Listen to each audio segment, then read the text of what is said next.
Hi everyone. இன்னைக்கு ஒரு குட்டி கதை பார்க்கலாமா? ஒரு ஊரில் கூகுளிங்கிறது ஒரு பெரிய ஆறுங்க. அந்த ஆற்றை தாண்டி போனால் தட்னேஸ்வரர் ஆலயம்னு சொல்லிட்டு ஒரு கோவில் இருந்துச்சு. அங்கே எப்போவுமே ராமகிருஷ்ண பரமஹம்சர் வந்து போயிட்டு இருந்தார்.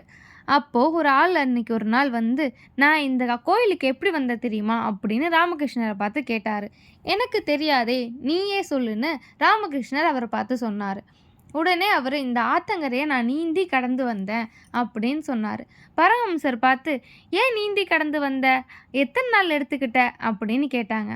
இந்த ஆற்றை கடக்கிறதுக்கு நான் 12 வருஷம் கற்றுக்கிட்டேன். 12 வருஷம் கற்றுக்கிட்டு நான் இந்த ஆற்றை இன்னைக்கு கடந்து வந்தேன்னு சொன்னாங்களாம். அதுக்கு பரமஹம்சர் பார்த்து சிரிச்சாங்களாம். நான் இந்த ஆற்று தாண்டி வரத்துக்கு கொஞ்சோண்டு பணம் செலவு செஞ்சு படகுல வந்தேன், நீ ஏன் 12 வருஷத்தை வீணடிச்ச அப்படின்னு கேட்டாங்களாம். அதுக்கு கர்வத்தோடு வந்த அவர் ரொம்ப முகம் சுழிச்சு போனாராம். காலம்ங்கிறது பொன் போன்றதுங்க, அதை பார்த்து செலவு செய்யணுங்கிறது தான் பரமஹம்சர் அவர்கிட்ட சொன்னாராம்.